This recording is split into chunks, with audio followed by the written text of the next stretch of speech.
since that time, so still remember. And during my time, I've served in Bosnia, Croatia, Afghanistan. During the Cold War, we did training in Norway, Germany, lots of trips to the United States, and to different points in Western Europe. Pretty much sums it all. Nice.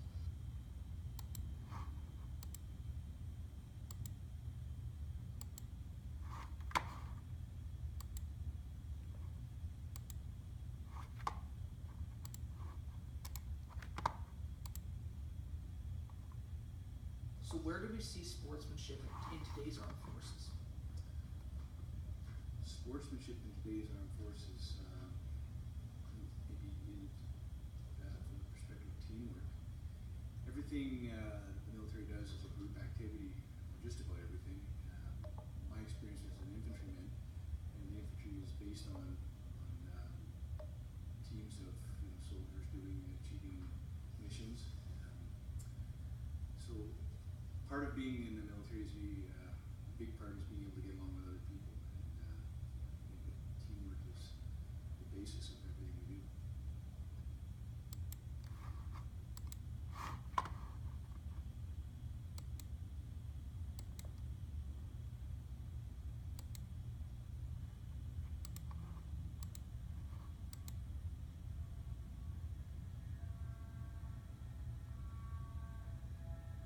Examples of perseverance in the military today?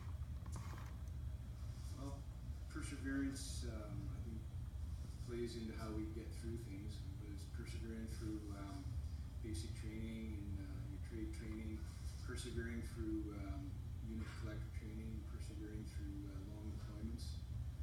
I think it's not always easy. In fact, it's quite often extremely difficult. And anybody who can be successful obviously displays incredible fortitude and ability to persevere.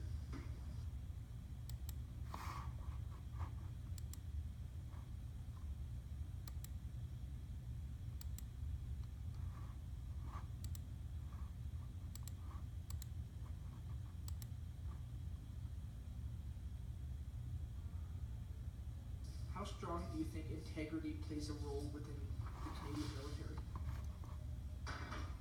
I think integrity is one of the most important core values of the Canadian Forces, and given that we have the sort of ultimate power to represent the people of Canada, and our integrity has to be as perfect as possible so that we're trusted and we're reliable.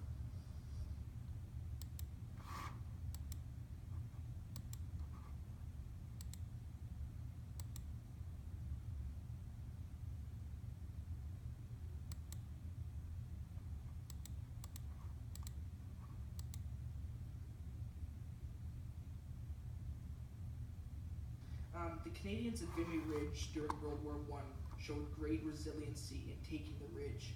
Is resiliency still present in the military today? Well, I think it is. We've seen the Canadian Army struggles with a lot of things. Sometimes we don't have the right equipment, there isn't enough people, and yet we seem to manage to achieve all the missions that the Canadian government assigns to us. I think that a big part of that is the resiliency. I always say that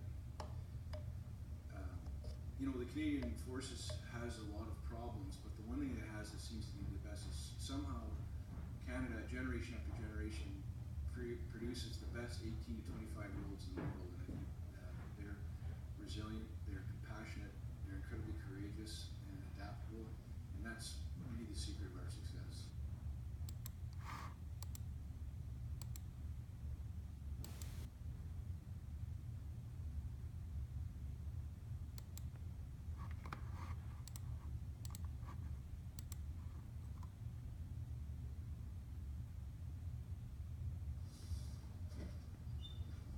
The military's courage, both past and present, has inspired people to have hope. What inspires the military? Well, I said when you join the military, you go through a process, a indoctrination, I guess you could call it. It's it starts with basic training, and really the crux of it is you take away your natural instinct to be selfish, and you learn to care more about your teammates, the people you work with, and you also realize that you're part of a legacy. And I've said many times, when every day you wear a Canadian uniform, you stand on the shoulders of giants, those people that went before us, and you just understand that success is not to be questioned. We're going to succeed at what we do. We look at the courage of those who went before us. We look at the courage of those around us, and it's infectious.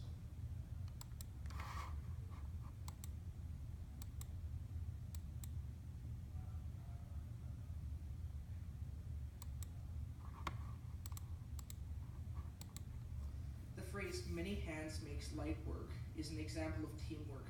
Where do we see teamwork within the armed forces? Well, like I said to you before, I think just about everything the armed forces does, you see teamwork. Whether it is a ship at sea where those guys and gals trained to work like clockwork to make that ship function, or in the Air Force where the jet's pretty cool. You see it flying, but it takes a lot of people behind the scenes, getting that thing ready to go and making sure that it can come back safely. In the Army, it's really obvious. You see groups of people that can fight the Taliban, or they can